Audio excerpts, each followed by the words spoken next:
Ryan, we're back again. Hey!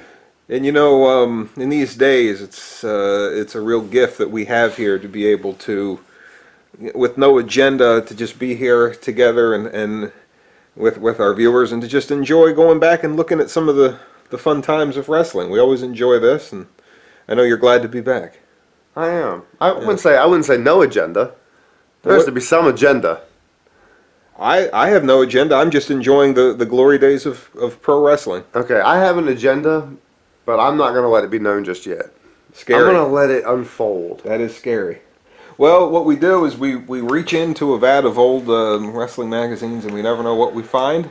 And today we are going back to the magical time of April of 2000. That's where we find the WWF Magazine, and we've got Too Cool and Rikishi on the front here, and it says Too Fat with a PHAT. Was that in? What is this? 2000? I think that was out of style then. Fat. Now up here it says Mae Young exposed. Now I'm guessing that has to do with that year's Royal Rumble where she was in the bikini contest and had that prosthetic torso on and took her top off, and I'm guessing that's what that's alluding to. So we're gonna get some kind of like nice poster. Is Mae Young a diva? Let's find out. No ageism. Wait 1 second. Let's find out. This is different to me. First off, it's nice to see a WWF symbol, but that one's different to me. Where it's like the old logo with the new one. Well, like the Attitude Era one, like in the middle of it. This is what they would call the scratch logo, which is just like the scribble marks, and it's over the what I always called the New Generation logo. Oh, that's the New Generation logo. Okay. Or it could be. I just thought that was the logo, one they had. The logo from the 80s. But yeah. It looked a little different in the New Generation. It was a different color. But how long was it this, do you think? On the magazine, it was probably like that, but they only use the scratch logo at this point on their pay-per-views. That's what I'm saying. That's shows. A neat logo is what I'm saying. I'm not really familiar with just that the one. scratch logo or the one behind it? I think the scratch logo inside of the old logo is neat. I'm not used to seeing that. It looks different to me. Well, maybe... I felt like it was something they didn't have for very long. Maybe you could just enjoy the time that's here now, the Attitude Era, and not be focused on the old days. I feel like they're kind of reminding you of the old days with that. It's like both of them. You can't have it two ways. Oh, okay. So it's not the New Generation anymore. Gulp down milk and get a People's Milk mustache poster. I don't drink milk anymore. That was big in the turn of the millennium. The milk. You used to see that all the time. The milk advertisements. I used to love milk, but there's too many hormones in milk. I don't do it. Ryan, we do want to mention, is very health conscious these days. How many days in a row have you gone to the gym? We want to mention several. Yeah. Several. But I've been getting after it. A huge catastrophe ahead.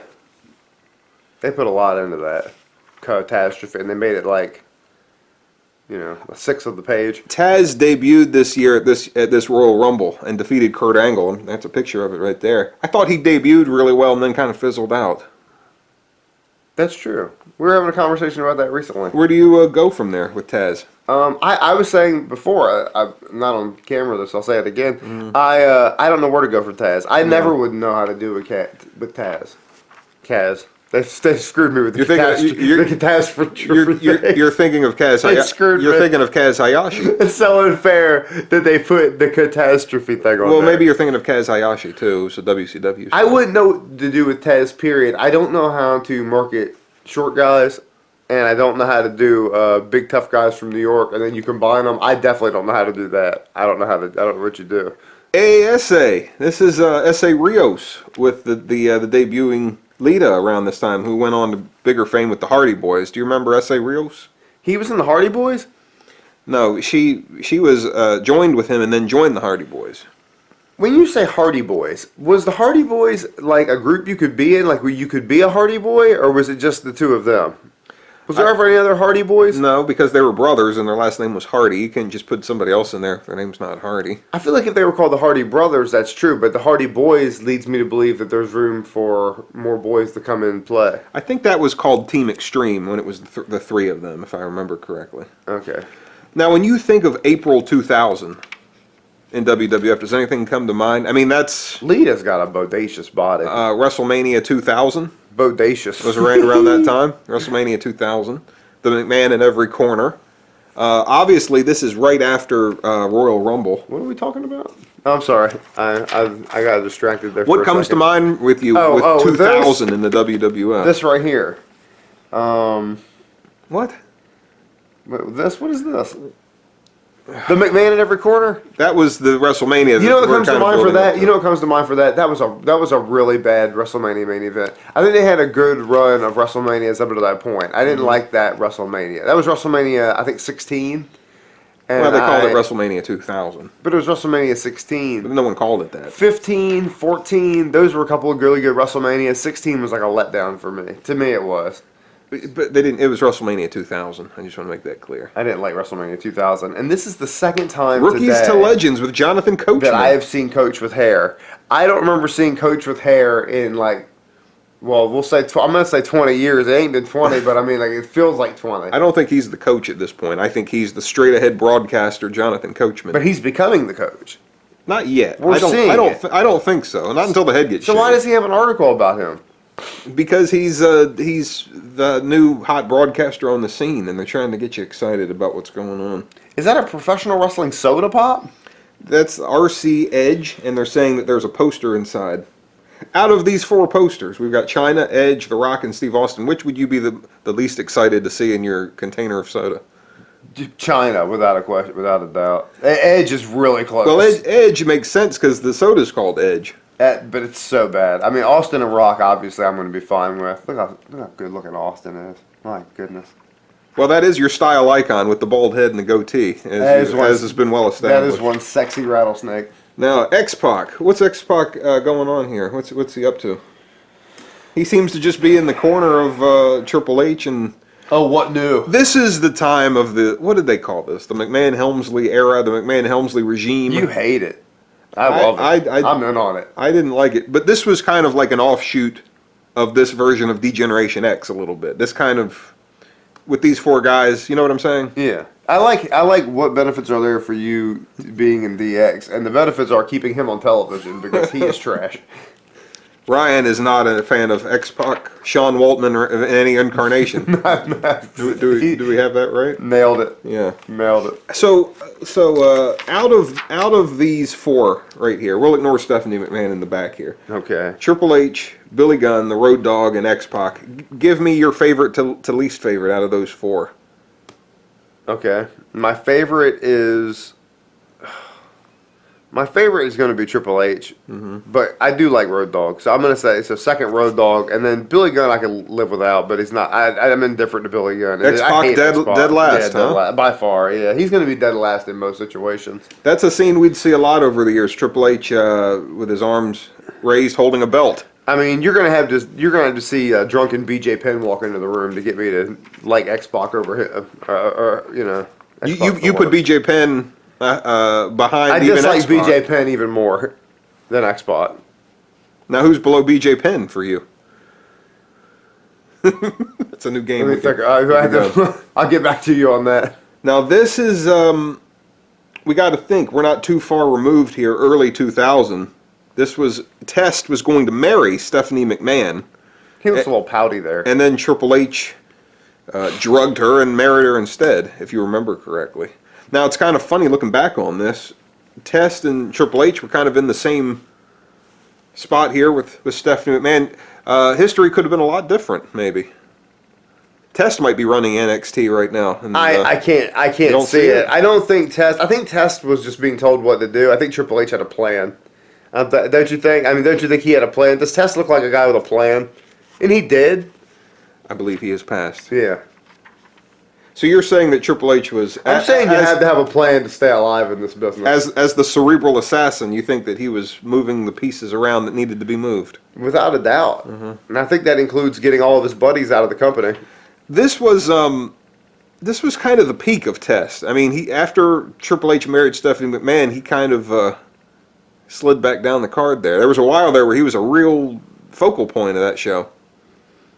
Yeah, I mean, he did better than a lot of guys could have with his thing. He had a good look. I mean, that was about it. I really didn't see much in Test. I mean, he did have a nice look, though. pretty blonde hair and stuff. Well, If I was a lady, I'd be into it. Well, you did like it when he was a tag team with Scott Steiner. But that was all Scott Steiner. Scott Steiner is, like, when Scott Steiner's on television, I mean, my attention is just commanded. I mean, like, I love Scotty Steiner. See, this is what I'm talking about. This is the early version of Stephanie McMahon on television, where she's kind of the girl next door. Okay. And later on, she'd become kind of the. Show my. Where is she? Where's that slutty Stephanie McMahon? Yeah. That I like so much. Well, I'm sure we'll see it here. I'm a big fan. Go ahead. Go ahead. I like the sluttier version of Stephanie McMahon. He likes the girl next door. Take that for what you will. We have types. Stephanie McMahon, I think, is a fine performer. I think over the years, at certain times, maybe she's been involved in things she shouldn't be or didn't have to be involved in. What do you think is closest to her as a? What do you think? Do you think she as a real person? Do you think she's the girl next door? Do you think she's got a slutty vibe? Do you think these are all versions of Stephanie McMahon? I don't know her. It's probably a mix. But I'm saying if you took everything that Stephanie McMahon wanted professional wrestling to be and everything that I wanted it to be and kind of lined it up, I don't think there'd be much common ground. Right. Okay. She seems to be all about the brand awareness, and Good Morning America, whereas Right. I'm about. Let me ask you this: Who do you think? Honestly, who do you think? And I'm not saying either way, but I'm saying honestly, who do you think would be better? Who do you think would be better by the end of the fiscal year, bringing in the most money? I guarantee I could produce some can't miss television. I guarantee that also. G is for gold. Are the two belts in Too Cool's future? You know, Jamie Dundee says that Too Cool was just a ripoff of PG-13, which was a tag team in the 90s. I buy that. And he's pretty upset about it. Yeah, seeing PG-13, I buy that. I'm okay with it. I think WWE did it better anyway, and Jamie Dundee doesn't seem like my kind of guy, so I could care less if he lost out on any deal. I thought you were a PG-13 fan. I'm not. I'm not. But I don't disagree that they probably came up with this idea first. And Rikishi was a nice touch. Do you think that was planned, or do you think that they just thought these two guys could really use like a centerpiece? Maybe Rikishi, behind the scenes, was known as kind of a dancer and maybe a fun-loving kind of guy. That's true. He's got a look. I give Rikishi a lot of credit for having a look. I always thought the there was something to Rikishi. I always thought the dancing Rikishi with the pants, you know, hiked up. Yeah. I didn't think that really went well together. Oh, you don't like that? I didn't know. I know what to make of it. I think I get it. If you look like this and you're rubbing your backside in people's faces, I think that's kind of more of a heelish, bad guy kind of behavior. But don't you think that the crowd was loving it? Like they were having a lot of, like these guys were having a lot of attitude, and that was kind of a part of it. Obviously. And I am a big fan if you're going to have small guys in like an angle like that, and they have a big mouth, that you need a big guy to help them back it up. You like the muscle. I think a little guy that runs his mouth is way better with some muscle. What do you think of early 2000 Big Show and Rock? They had a feud going for a while. I think at this year's Royal Rumble they were the last two in the ring, and Big Show's obviously. I know you're a huge Big Show fan. I like Big Show. I don't like Big Show and stuff like with The Rock. I think Big Show's out of his league with The Rock. I think that seems to be a page missing here. You think? Because it goes from Big Show and The Rock, and there's The Rock with some ravioli, and then it goes to Mae Young and the Mark Henry here. No, I think that's about right. Okay. These were different times in the wrestling world. It was just kind of chaotic. You're right. I see some staples. Something looks like it got torn out of here. Oh, this is. Yeah. Maybe is there a place that someone could email us the missing page if they have it? Well, we're gonna have to do it over again, a remix. Is that possible? Yeah. You know, there's a long-time joke that says that the whole sexual chocolate thing and Mark Henry with Mae Young was just kind of a joke on him because, you know, some people might not have been too fond of his attitude. Or did you see that as a joke, sexual chocolate? Didn't he have like a 20-year contract? I think that was a rumor. I don't know if that's Maybe when true. you have a 20-year contract, you can try all different sorts of things because you got a lot of time with this guy. Yeah, maybe so. Why not do a joke? That was good TV. It was like the best TV he ever did in his 20 years. Well, we were talking about this Royal Rumble 2000. You all right? Ryan's not Pardon feeling me. too well. I remember this being a pretty fun show. Royal Rumble 2000, Madison Square Garden, New York City. When is Royal Rumble not a fun show? Yeah. Royal Rumble's the best. Yep. Taz and Kurt Angle, you like that? You mentioned it earlier. I did mention it. Taz gets it done. Well, I think he had the benefit of that being in New York City, which was kind of an ECW crowd. And Was Kurt Angle undefeated at I that believe point? he was. So he took his O. I believe he was. Tag team table match, Hardys and the Dudley Boys. Wow. And Slim Jim, an excellent source of sodium nitrate. Doesn't that mean it's just full of salt? Well, you love salt. I haven't seen that, like, when I, whatever information that I have on how to eat healthy, I haven't seen a great source of sodium nitrate as a part of. Looking at this guy, I think that that's probably the joke. They're saying that this is just kind of a bunch of salt. See, he's kind of wild. Does salt make you wild? I thought salt made you sleepy. You remember how things were in the Attitude Era. Everything was in your face and, let's see what happens. Is that how you like it? Do you like it in your face and let's see what happens? A little bit. I like everybody to calm down. Sometimes. Take it easy a little bit. That was a great match. I remember the finish of this. Didn't Triple H pedigree Cactus Jack on thumbtacks? Man, that was violent. That doesn't was get a much really good match. Much more brutal than that, does it? A pedigree on thumbtacks? How much would they have to pay you to take a pedigree on some thumbtacks? I think it's well known that I'll You'll do anything for money. I'll do anything for money, but I'll even work for free someday. So D'Lo Brown, it looks like, came in first, followed by the Grandmaster Sexay. Glad to see Bob Backlund in there at number 14. Wow, Old school. Boy, you're never in a great spot though when you're in those, like, I would say from, like, if you enter in around, like, let's look at the numbers there, probably like 6 Yeah. to like 18. And then Road Dogg comes in, gets everybody excited, and it's a little bit better the rest of the way. Doing it in the doghouse is what his shirt used to say. I just think when you come in the middle, it's not good. I noticed Rikishi, they're spelling his name instead of an F-A-T-U, they're spelling it with a P-H-A-T-U, like fat. Yeah. I guess they were trying that for a while because it didn't stay like that That for didn't very stick. long. I should have got some of those professional wrestling checks. As far as Big Show looks go, Big Show's had a lot of different, if you go back to the days of the Giant and the Big Show, he's had a lot of different clothes that he's worn, and his hair's look different at different times. As far as Big Show looks go, I don't think that's too bad. It's a picture of himself on his t-shirt and some bicycle shorts. You know what's throwing me off? When did you say Bob Backlund came into the Royal Rumble? 14. But it says here well, I guess you could still be eliminated at number 9 and come in at number 14 if there was a lot of people still in the ring. I'm trying to figure out how he came in at 14 but got eliminated 9th. You've seen the Royal Rumble before, right? You know how it works. It kind of threw me off, but I get it now. Now, what were you saying? Big Show looks good here? You like this Big Show? I'm saying Big Show has worn a lot of different outfits. I'm not going to say I like the Big Show. I think you know a little better than that. I'm going to get in so much trouble for this. Steve's caught me zoning him out 3 times already. Are we even halfway through this magazine and I've already zoned him out three times already? His shirt says it's showtime. Right. And he's wearing bicycle shorts. I'm saying as far as his looks go, I prefer that to like when he first came in and he was wearing the small trunks and no shirt. I'm saying that's a better look for him. I like that hair. The hair is good, and I think the outfit is. I don't need to see him in the small trunks with no shirt on. I don't think that's his best look. I'm with you. Okay. I'm with you. They should have kept it going. Okay. I had that Royal Rumble VHS. I remember laying in my bed sick one time and watching that street fight with Triple H and Cactus Jack, and I remember, and that was a long, long time ago. And it made you feel even sicker. And it made me feel wonderful. Actually, okay. It was a great match, and I really enjoyed. I don't think I had gotten Did I watch that pay-per-view with you?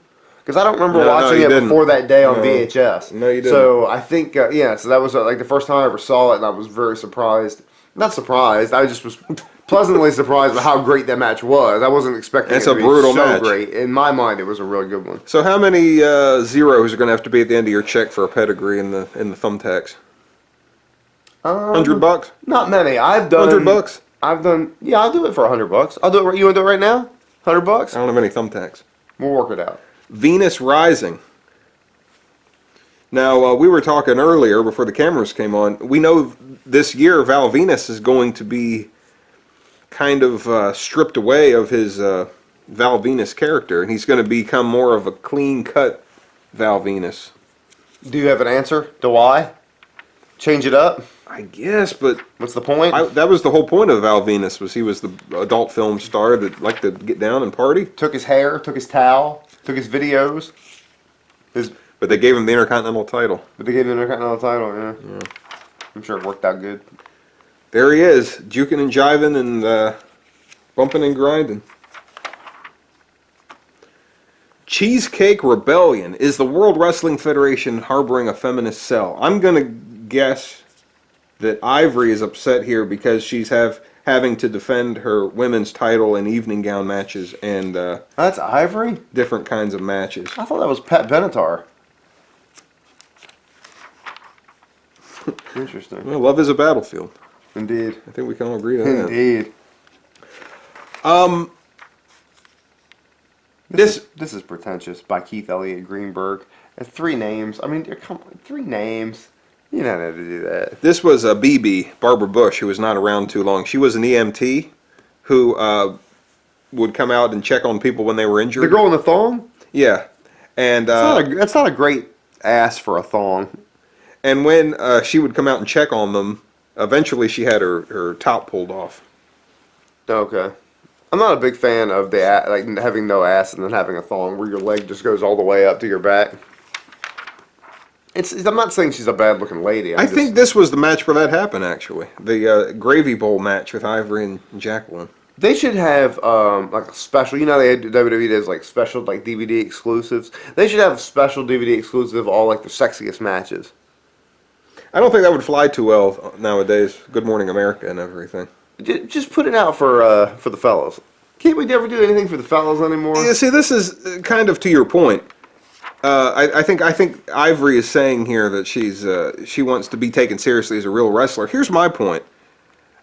Why can't you have both? Why can't you have women that want to take part in a match that's maybe kind of fun, a gravy bowl match or pudding match or whatever it is? I think you will. And then if you want to have women also have regular straight ahead wrestling matches, do that too. Why can't you do both? I think you will. I think it'll come back. I think it'll come back a little bit. I don't see why I think it you can can't. have both. I think for now though they need to. Everyone needs to. I think a lot of people do respect women now. I think they make too much of it, but I think that they gotta get everyone on board. Is the World Wrestling Federation harboring a feminist cell? To me, if you want to talk about real feminism, isn't that letting women do whatever they want? Whatever they want. And not just they have to have a straight ahead wrestling match? Agreed. 100%. What do you think? There goes the neighborhood. WWF New York. This is the opening of WWF New York. Looks like a cold night. Triple H is there with his leather jacket and his gloves on. It's a cold place. Got his arm tight around Stephanie McMahon. He's not letting go. That's like some Godfather's wearing like some retired like 80-year-old man that lives in Florida clothes there. Like, is that what Pimp Daddy clothes is?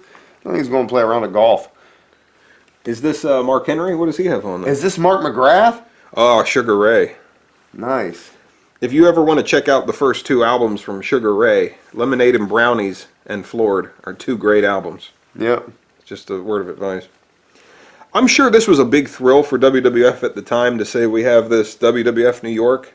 It was probably fun to make that announcement. Yeah. But then when you get right down to it and you got to run that place. Didn't Al Snow manage it? Wasn't he in charge of the food and the day-to-day operations? Al Snow with Head? Yeah, didn't that what it was? Or was it Steve Blackman? That was I think have Steve any Blackman tried recollection to take of that that. job, but My point is, what are you going to do when the novelty runs off and Access Hollywood leaves and now you got to figure out who's going to run this place? Who's going to be in the kitchen every day? You know what I'm saying? Head. Yeah. So Ryan, Too fat. This probably was written and came out in probably February or April of 2000. What do you think of this time? Is this a time that you were on board with what was going on? I know you had your driver's license by this point. Were you more about I was partying and? Yeah, I was pretty busy. Hooting I'm and sure I hollering? watched some wrestling, but I think that I was WCW still around? WCW is still around for a little bit. WCW was, and I'll tell you what, this is kind of crazy because a lot of people consider 2000 as to one of the best years. I was probably watching more WCW at this point because WCW was so out of control with who was running the show, and it was chaotic. And I like chaos in wrestling. Yeah. And by this point, Vince Russo is gone, and we've got a lot of McMahon-Helmsley regime, which I was not a big fan of. But this is still a very hot time for the company. I think WWF was my go-to show in 2000. I think I was pretty well out on WCW. I didn't like that show anymore, and but I didn't watch a lot of wrestling around this time. What were you up to? Hooping and hollering? Partying it up? I was having a good time without wrestling. I'm gonna tell you what though, wrestling really got me through in my childhood. But by 2000, I was like, wrestling got me to where I needed to be, where I'd become a character myself. Yeah. Too much McMahon-Helmsley regime for me in 2000.